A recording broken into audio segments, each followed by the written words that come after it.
बच्चों, आज हमारा जो है एनसीईआरटी का तीसरा चैप्टर है मैट्रिसेस।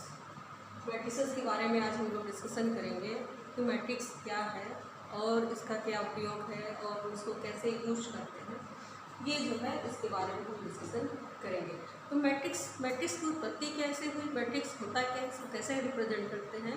तो मैट्रिक्स जो आव्यूह है, आव्यूह जैसे हम जो भी लीनियर समीकरण है, रैखिक समीकरण है, उसको हल करने में कठिनाई होती है, चाहे वो कई पद के हो चाहे जो भी हो, तो उसको हल करने में बहुत सारी समस्याएं आती हैं। इस समस्याओं को दूर करने के लिए इसका उत्पत्ति हुई, इसकी खोज की गई, ये आव्यूह। इसकी सहायता से हम किसी भी लीनियर इक्वेशन को आसानी से हल कर सकते हैं। उसके बाद इसका अन्य कार्यों में भी यूज होने लगा, कंप्यूटर में, वाणिज्य में, अर्थशास्त्र में, अन्य सभी फील्डों में इसका बहुत उपयोग होने लगा। इंजीनियरिंग के क्षेत्र में भी इसका बहुत उपयोग है।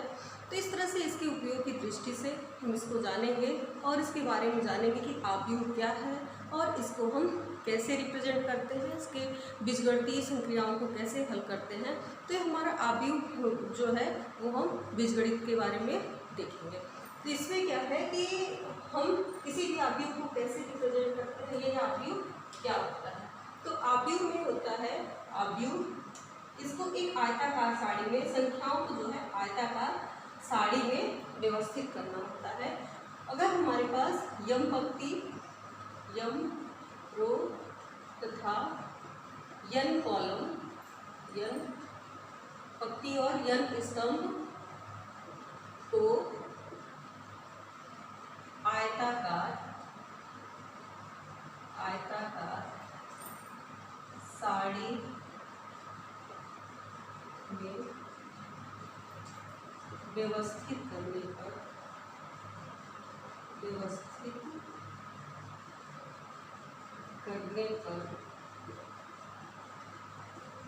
जो प्राप्त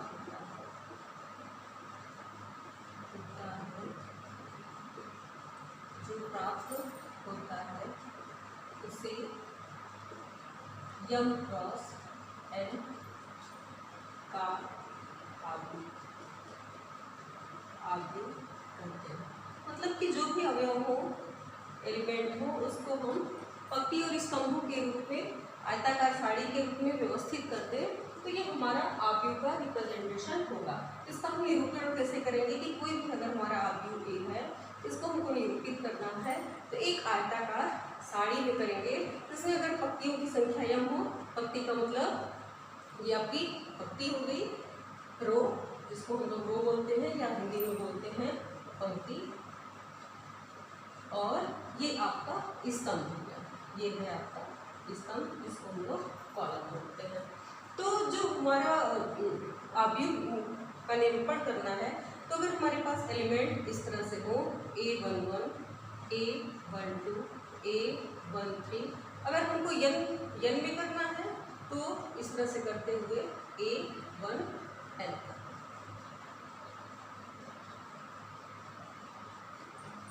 यम पंक्ति है, और फिर A21 ऐसे जाएंगे तो A2, और इसी तरह से M1 और यम। तो यम संख्याओं को, जिसको यम पंक्ति और यन स्तंभ है, उसको एक आयताकार सारणी में व्यवस्थित करने पर जो प्राप्त होता है उसको हम यम क्रॉस एन का आव्यूह करते हैं। इसको हम यम क्रॉस एन का आव्यूह करते हैं। ये इसकी कोटि, अगर किसी भी आव्यूह की कोटि पूछी जाती है या कोटि निकालना है या कोटि लिखना है तो हमें पहले रो लिखना होगा, फिर कॉलम। तो रो की संख्या जितनी होगी उसको हम काउंट कर लेंगे, लिखेंगे, फिर जो है कॉलम लिखेंगे। तो इस तरह से इसको हम व्यवस्थित करते हैं। तो इसकी कोटि क्या हो जाएगी, यम क्रॉस एन की कोटि है। मान लीजिए एग्जाम्पल हम देख लेते हैं कि अगर ये आपको दिया हुआ है, कोई भी आव्यूह इस तरह से दिया हुआ है 2, 4, 5, 6, 3, 1, और ये आपको कोई भी आव्यूह ये दिया हुआ है। इसमें पंक्ति है आपके पास 1, 2, तो पहले हम पंक्ति को व्यवस्थित कर लेंगे और कॉलम कितना 1, 2, 3, तो ये 2 क्रॉस 3 की मैट्रिक्स कही जाएगी। तो इसकी कोटि क्या होगी, तो 2 क्रॉस 3। तो अब हम लोग देखेंगे कि मैट्रिक्स, अभी हम लोगों ने देखा कि मैट्रिक्स क्या होता है और इसको हम किस तरह से निरूपित करते हैं। अब हम इसके प्रकार के बारे में डिस्कशन करेंगे। तो टाइप्स ऑफ मैट्रिक्स देखते हैं।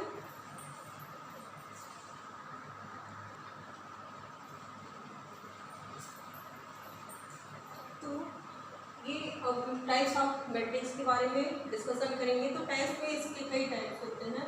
तो इसमें पहला हमारा है मैट्रिक्स के प्रकार में स्तंभ या पंक्ति आव्यूह। तो पंक्ति आव्यूह का होता है, कोई भी आव्यूह पंक्ति आव्यूह कहलाता है वो मैट्रिक्स जब इसमें पंक्तियों की संख्या एक हो, जैसे A11, A12, A13। तो इसकी कोटि क्या होगी? इसकी कोटि 1 क्रॉस 3 की होगी। तो ये आव्यूह आपकी पंक्ति आव्यूह कहलाता है।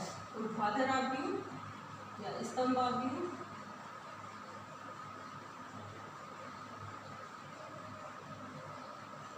तो जिसमें केवल एक ही स्तंभ हो, तो जैसे A11, A21, A3। तो ये है आपका 1 2 3 रो और एक कॉलम। तो इस तरह से इसको हम व्यवस्थित करेंगे। तो ऐसा आव्यूह जिसमें पंक्तियों की संख्या कॉलमों की संख्या या केवल एक ही क्या हो, एक ही स्तंभ हो, तो इसको हम कहेंगे स्तंभ आव्यूह। पंक्ति आव्यूह में क्या होता है कि इसमें एक ही पंक्ति होती है, इसमें क्या है एक ही स्तंभ, कॉलम क्या होगा एक होगा, तभी स्तंभ आव्यूह कहलाएगा। अब इसी में थोड़ा क्षैतिज आव्यूह की बात कर लेते हैं। क्षैतिज आव्यूह हॉरिजॉन्टल मैट्रिक्स। तो हॉरिजॉन्टल में ये जरूरी नहीं कि एक ही हो। हॉरिजॉन्टल में आप इस तरह से कर सकते हैं कि ऐसा आव्यूह A11, A12, A13, A21, A22, A23। तो इसमें क्या है पंक्तियों की संख्या कितनी है? 2 है, 1 2 और स्तंभ की संख्या 3 है। तो ऐसा आव्यूह जिसमें पंक्तियों की संख्या कॉलमों की संख्या से कम हो, ऐसा आव्यूह जिसमें पंक्ति की संख्या कॉलम से कम हो, स्तंभ से कम हो, तो ऐसे आव्यूह को हम कहेंगे पंक्ति आव्यूह। ऊर्ध्वाधर आव्यूह वर्टिकल मैट्रिसेस। तो जिसमें ऐसा आव्यूह जिसमें स्तंभों की संख्या पंक्तियों की संख्या से कम होगी। A11, A12, A21, A22, A31, A33। तो इसमें पंक्तियों की संख्या क्या है अधिक है, तो 3 क्रॉस 2 का है। तो जब स्तंभों की संख्या पंक्तियों की संख्या से कम होगी तब हम कहेंगे कि ये क्या है ऊर्ध्वाधर आव्यूह। ऐसा आव्यूह जिसमें पंक्तियों की संख्या स्तंभों की संख्या से अधिक। यहाँ पंक्ति की संख्या स्तंभ की संख्या से क्या होगी, पंक्ति की संख्या अधिक होगी स्तंभ के एलिमेंटों की संख्या से। तो इस तरह से हम देखेंगे कि ये ऊर्ध्वाधर आव्यूह हो गया और ये क्या है क्षैतिज आव्यूह। बस अगर इसमें पंक्तियों की संख्या जो है इसमें जो है पंक्तियों की संख्या जो है स्तंभों की संख्या से कम होगी तब हम कहेंगे कि क्षैतिज आव्यूह है, और ऊर्ध्वाधर आव्यूह में पंक्तियों की संख्या जो है स्तंभों की संख्या से अधिक होगी तो हम कहेंगे कि ये ऊर्ध्वाधर आव्यूह है। वर्ग आव्यूह की बात करते हैं। तो ऐसा वर्ग आव्यूह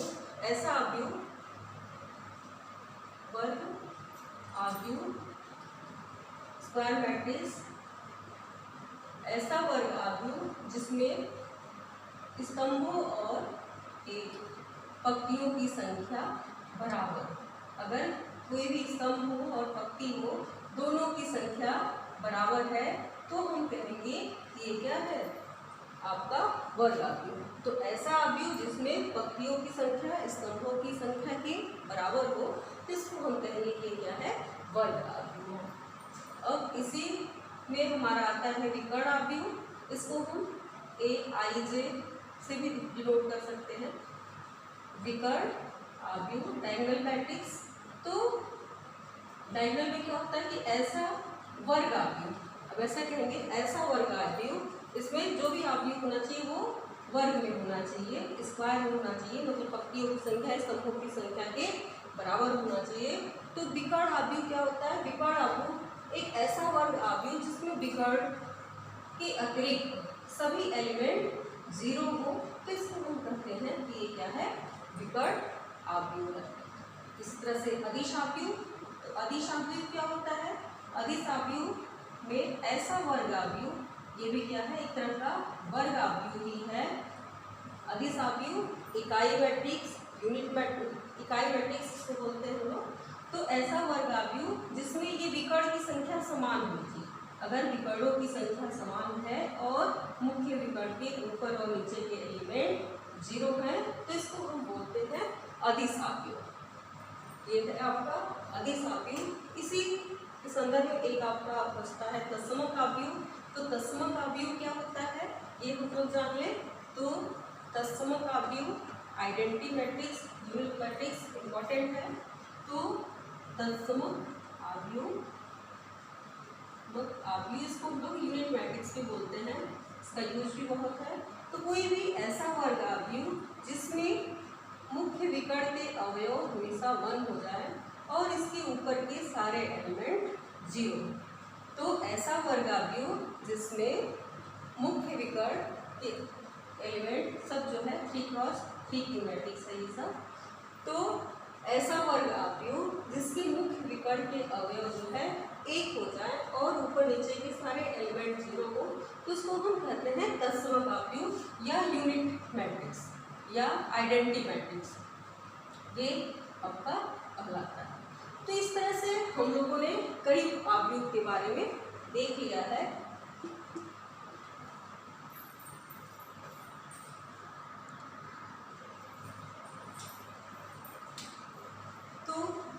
अगला है हमारा ऊपरी त्रिभुजीय आव्यूह।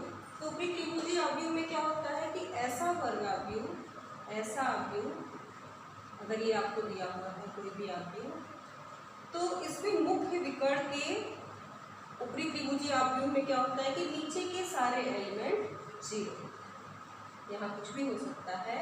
तो ऊपरी त्रिभुजीय आव्यूह कहता है कि मुख्य विकर्ण के नीचे के सारे एलिमेंट अगर 0 हो जाए तो इसको हम लोग कहेंगे ऊपरी त्रिभुजीय आव्यूह। और अगला है निम्न त्रिभुजीय आव्यूह। निम्न त्रिभुजीय आव्यूह।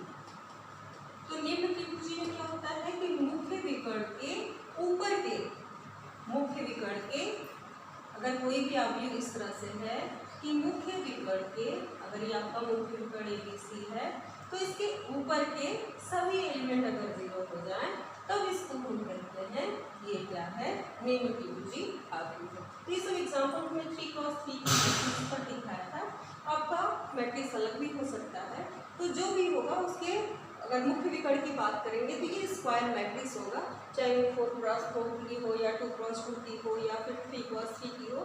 तो ये सब जो है वर्ग आव्यूह में हम दिखाएंगे, चाहे तत्समक आव्यूह हो, चाहे ऊपरी त्रिभुजीय या निम्न त्रिभुजीय आव्यूह हो, अदिश आव्यूह हो, मुख्य विकर्ण आव्यूह हो। तो ये सब आव्यूह जो है आपका वर्ग आव्यूह के अंतर्गत आता है। तो इस प्रकार से हम लोग इसके टाइप्स के बारे में देख लिए कि ये किन किन प्रकार का आव्यूह बनाया जा सकता है और इसकी कोटि क्या होती है और इसको हम किस तरह से निरूपित करते हैं। अब हम देखेंगे इसकी बीजगणित संक्रियाएं।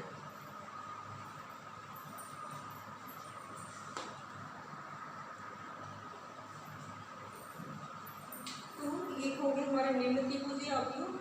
आव्यूह की समानता, अगर दो आव्यूह समान कब होंगे? अगर ए और बी आव्यूह दोनों समान है तो इसका पहला element A, B, C, D और यहाँ पर अगर P, Q, R, S है तो पहला एलिमेंट पहले के बराबर होगा और दूसरा वाला जो है B जो है Q के बराबर होगा, C बराबर R होगा और D बराबर S होगा। तो हम ये देखेंगे कि दो आव्यूह समान कब होंगे? जब इसका पहला एलिमेंट पहले के, दूसरा दूसरे के और ये नीचे वाला नीचे के बराबर होगा। अगर ये दोनों बराबर हैं तब हम कहेंगे कि दोनों आव्यूह समान हैं। अब हम इनकी संक्रियाओं में बीजगणित की संक्रियाओं को देखेंगे।